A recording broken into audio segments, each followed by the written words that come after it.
This podcast is brought to you by AudioHook, the leading independent audio DSP. AudioHook has direct publisher integrations into all major podcast and streaming radio platforms, providing 40% more inventory than what could be accessed in omnichannel DSPs. What's more, AudioBook has full transcripts on more than 90% of all podcast inventory, enabling advanced contextual targeting and brand suitability. AudioHook is so confident that in addition to CPM buys, they offer the industry's only pay-for-performance option where brands can scale audio and podcasting with peace of mind knowing they are only paying for outcomes. Visit audiohook.com to learn more. That's audiohook.com.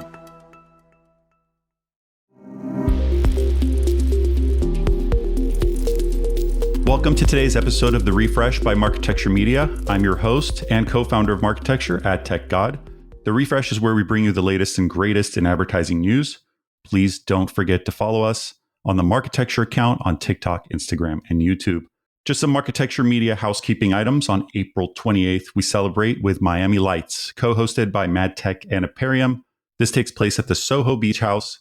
Also in Miami, we'll be recording the Advertising Forum's Preach on the Beach series. So keep an eye out for the team, and please don't forget to say hello. We are confirmed for Cannes. We're bringing you more content, more gatherings, and more fun. Stay tuned, and we'll continue to announce those events shortly. All right. We have Lauren Wetzel, CEO of Infosum, which is a leading data collaboration platform. Last week, Infosum announced it was being acquired by WPP and is now part of Group M, WPP's media investment group. The release had some strong wording like AI, privacy first, data driven, all very important as part of the continued growth and investment in digital advertising. So I'm looking forward to chatting with Lauren today to explain the reasoning behind the acquisition and really what it means for WPP and their clients. Lauren, thanks for joining me. Oh, thank you, AdTechGod. Second time's a charm. Love being here.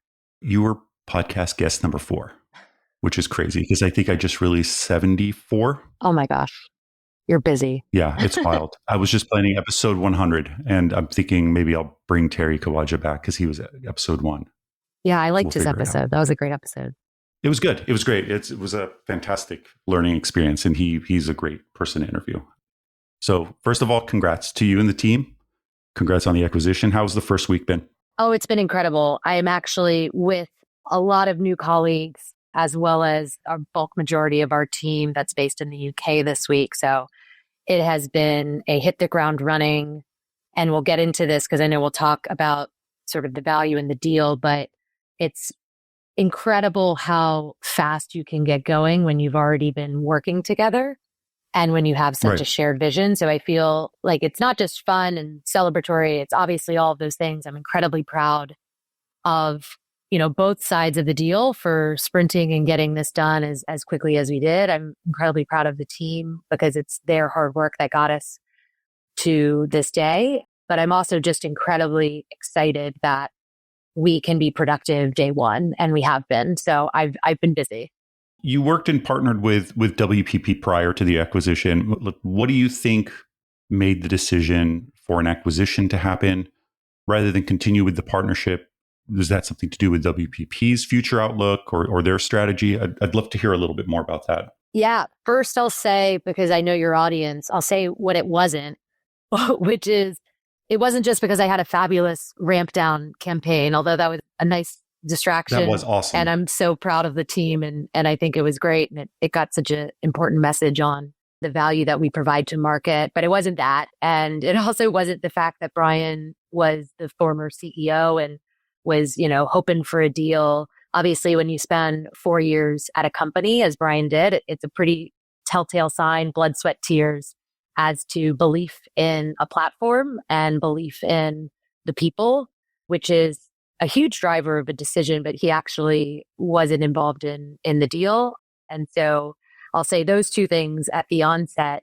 And then I'll give a little bit of context. We were raising our Series C. We had investors lined up, multiple investors inclusive of WPP, and we were about to take the investment, close the Series C in about a week's time.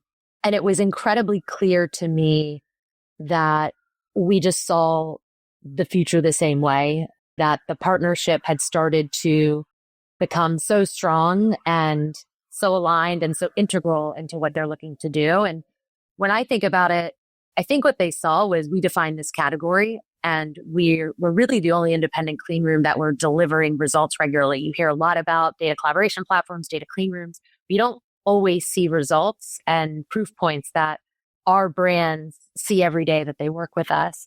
I think that was incredibly important. More tooling, platform technology to deliver results for brands.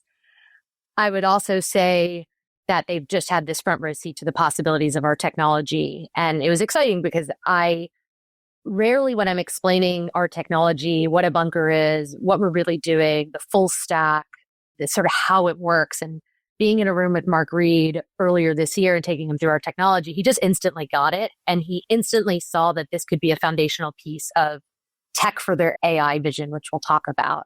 Everyone I've spoke to at Choreographic, with them, at WPP, their eyes were lighting up as we were talking about what we were already building this year and sort of our vision for the future. And so it's not just about what we could do immediately and today and sort of the work that we're already doing now that we've closed, but it's also about supporting this AI vision that they've had. And so I'm excited about that. So to touch up on that, so number one is thanks for clarifying the first 2 points. I saw a couple posts, got a couple DMs. I don't post anything unless it's factual, unless it's verified. So thank you for bringing that up. I think it's important for people to hear that there's value in the company. Obviously, there was a involvement in the past, but that this was really decided upon the value of the company and what it brings to WPP. Exactly. Number two is you touched up on the AI point. Is that the intelligence beyond identity kind of catchphrase that you guys used? Is that the WPP Open product? So intelligence beyond identity, let me double click into that because yes, you're going to hear a lot more, especially in a few weeks' time, about the full taxonomy and sort of what is being delivered to in terms of products to the clients. But this notion of intelligence beyond identity, frankly, since becoming CEO of Group M, Brian's talked a lot about this need to go from ID to AI. Essentially, that's moving beyond simply focused on identity-based approaches to marketing. And this is all about leveraging capabilities for the potential of AI models. And this is an important shift to make because of the limitations, frankly, of ID-based targeting today. And so you can start with billions of records, but once you factor in walled gardens, once you factor in cookie deprecation, decaying data, multiple channels, you see that brands are often left with match rates that limit them to a small fraction of their total audience. But that gets unlocked with AI. And you see now that there's this ability to combine, yes, of course, signals. So trillions of signals from across multiple dimensions of data to generate these audience. And it's just much more because it's business intelligence, it's campaign intelligence, it's supply chain data, it's retail, it's streaming, it's web engagement signals. And when you actually train those AI models against that diverse array of data, you're now finding these different dimensions where you can predict and build audiences that actually represent 100% of the relevant market. And frankly, those audiences that are more likely to convert. When you talk about this goal of creating intelligence beyond identity, we're talking about the work that we're doing to help clients move beyond identity, take advantage of these limitless potentials for growth of AI-based solutions. And don't get me wrong, because we're partnered with a lot of great identity vendors and identity is critical. And it's important to ensuring clients have access to identity in the future and today. And it's important for those marketing strategies. But I think the point is it's just not the only thing. It's really about those unique data sets that have never been analyzed for insights before. It's about the use of AI to build on top of that foundation and to run that analysis. And I'm excited. It's a fresh strategy. It's offering clients something that's unique. It's upholding the standards and principles regarding clients maintaining control of their data and consumers having that end-to-end privacy protection. And all of these are the reasons that we got excited about what they were building and how we can effectively turbocharge that. I mean, you're now plugged in, well, WPP is now plugged in to really a massive network of data, right? So I thought I read Samsung, Netflix, Experian, TransUnion, and more. How can these brands, how can these clients feel comfortable with that level of scale without losing, privacy and control that I know is really important? Yeah. So that control, that end-to-end protection is what we do for every single one of our clients. So whether that's one of WPP's brand clients, whether that's a partner, say, a great partner like Experian, who I think was referenced in the release, whether that's a media entity like a Samsung, each of those entities, when they're doing a collaboration, always are in the driver's seat and they maintain control. And when it relates to who has access to the data, it's not just an open, everyone gets access to everything day one. It's always still going to be permissions based. And so you always need to ensure that permissions are in place. Those kind of two components. One, the privacy enhancing technology that we've built in our stack that allows each of our data owners to maintain that control. But obviously the platform, which allows for the ease of use, the low code, no code, the how to get started really quickly, how to discover any of the partners who want to be discoverable, and then the really easy set it and forget it or go back and adjust it permissions, which I think are just more robust and deeper and more granular than sort of any other platform that I've seen in market. The fact that it was built for marketers and it's the idea that you can really quickly get going is sort of one important factor. I think the other thing is most of our partners, they want to find those brands. Like they want to contribute to the party. They want to be a part of that collaboration. And again, that's why it's important to not just think of like, oh, I have a semblance of an audience and I'm a brand and I've been collecting data and this is all that I have. There's always been this notion that you must be data rich in order to work with Infosum or to take value from a data clean room. And that's just not the case. We've seen companies with no data be able to combine data sets in a really unique way and then be able to build lookalike modeling off of that and have proxy audiences and then obviously be able to drive results across activation and measurement of those campaigns. And so I think it's a couple of those factors in there. And I'm really excited, frankly, for us to have a little bit of a coming out party in the next couple of weeks as to what this means for brand clients. When you talk about the brands accessing this data safely, securely, utilization of AI, I know that, as an overall goal, measurement is important, ROI is important, targeting is important. How does this differ than what I guess WPP was doing prior? Or is this just a much closer integration with Infosum? And does this mean just more access, more data, and better decisioning in a privacy safe way? Yeah, it allows them to be able to enable this for their clients. Obviously, as a client of Infosum's technology, they were able to utilize our technology for planning, utilize our technology for activation, for measurement, for all of those campaigns. Frankly, test and learn across data sets before you sign up for a 12-month license for a data set that may not be valuable to you or your client. They were utilizing us for a range of different use cases, both for the build of their own capabilities as well as directly for clients. What this is really going to be able to do is effectively in combination with the AI models that they've built, like AI is only as good as the data that you have access to.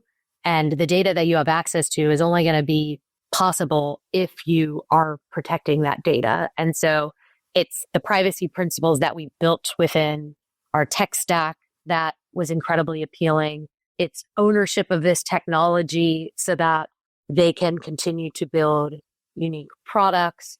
And it's absolutely what you said, which it's the network. It's the fact that this has been proven. It's the fact that we have a handful of clients, frankly, who have only exclusively utilized our technology, and therefore they've been able to scale it. So I have clients who have been clients of mine for 5+ years. And so again, it's another one of like, I feel like I'm myth busting on the podcast, but there's this notion of, oh, well, data clean rooms, they haven't really had scale because no one's really using them or they're one off. Like, I think that's a very small-minded and probably region-specific point of view where in many of our largest markets, it's just an always-on activity. And I think it's an interesting contrast if you think about it to a lot of the other, holding companies that are out there who have focused really on exclusively signals and exclusively, data sets that are, grounded in ID and identity-based systems where you're still asking your clients to send you their data. And so you're handing over control. So that's a critical difference back to the end-to-end privacy protection. And the second thing is what I said around identity and intelligence. And what we really need to deliver for our clients is intelligence. Identity is a core component of it. It's only one component. It's that kind of perfect cocktail of that control, that connectivity, that collaboration, the ability for this to be done really quickly for your clients who don't have a huge data science team. and then the unique combinations that these AI models are going to be able to enable to power new use cases. How far is the product roadmap or timeline to get this totally rolled out? Or is this, additive to what exists today? Yeah. What are you guys looking at for integration timelines? Yeah, great question. Incredible that we've already been working together. Incredible also that Brian, I believe it was CES early this year, started to, across the client base, talk about this vision and frankly, just bring the clients along, because everyone talks about AI and everyone talks about we're going to be the best at AI. This is what we're going to do.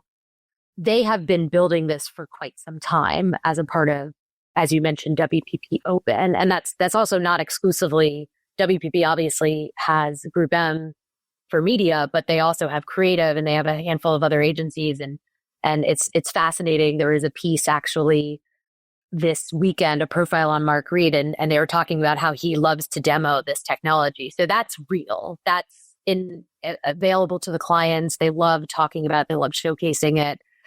It is that combination I was just describing that's starting to unlock some of the use cases because of not only the technology that we've already built, but some things that that's been on our roadmap for a while. And so for us, that's even for our clients very soon, new flavors of measurement, new capabilities to make things easier. So AI for question to query. So how do you interrogate the data and be able to execute a measurement use case really easily? And again, picturing that marketer audience, not a data scientist, to accomplish that.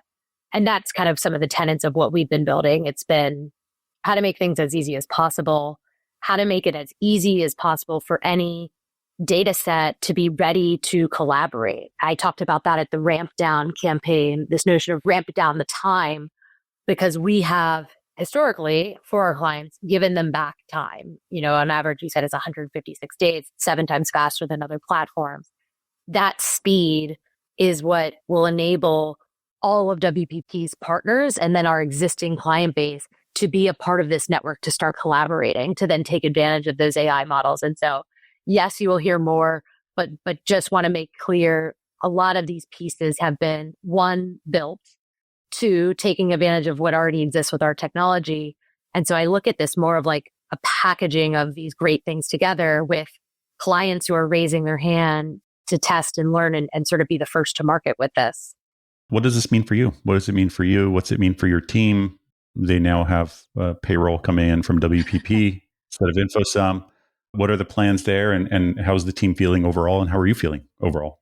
Well, we are a mission and what I call kind of like purpose-led organization. Obviously, when you make decisions that sometimes are more challenging in market because they're not shortcuts and they're not cheats, and sometimes it can be frustrating when you're building with these principles in mind, not just for your platform, but also in sort of who you work with and how you work.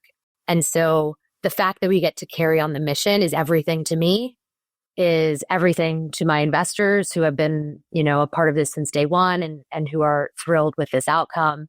And obviously for these employees and frankly for our clients. And so that's the lens I always looked at. And I probably even have said this on maybe your podcast before, like the lens you look at for any transaction or the decision, do I want to just raise the capital and be independent, or is this an opportunity where I can turbocharge this for the industry? And I think we can make this piece of data collaboration that has needed to be re-architected for quite some time. We can power that much, much faster with WPP's scale, with WPP's influence. For me personally, I'm a problem solver. And so for me, it is a new opportunity. It is the next challenge. It is exciting for me. I am so excited about what has already been on our roadmap, which is really focused a lot on interoperability, building into every cloud, as you can imagine. WPP has some great connections across every cloud environment. And when you're a scale up, you have to make prioritization decisions. And so that's a really good, tangible example of the value we'll bring to our clients, which is I would love to be in every single environment tomorrow, but as independent Infosum, I just have to make choices. I have to go where the bulk majority of my clients are in terms of the warehouses we integrate into, the clouds we integrate into. And so the ability for us to move incredibly fast and have the resources and capital to get that done very quickly is important because, again, our mission has been keep control of your data, but it's also your data doesn't move. And so we bring our technology to where your data is and to what environment it's in. And that's what allows for that very fast, rapid onboarding. And so we're going to be able to, really scale that incredibly fast. And I think it's the art of the possible, right?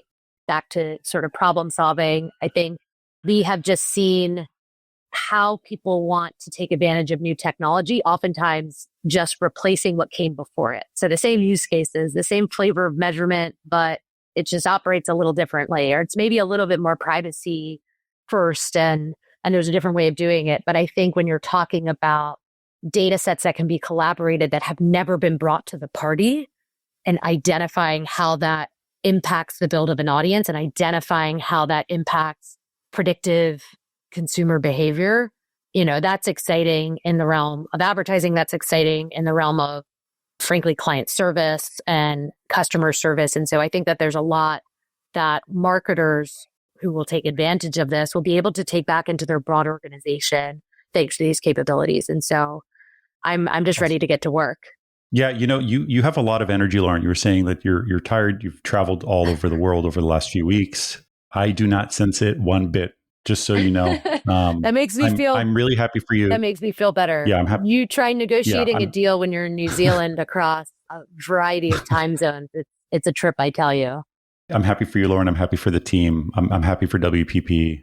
I'm sure your clients will be happy, and WPP's clients are happy. So I definitely wish you guys the best of luck, and thank you again for being here today with me. Yeah, watch this space. Thanks so much for having me. We're so excited. Thank you.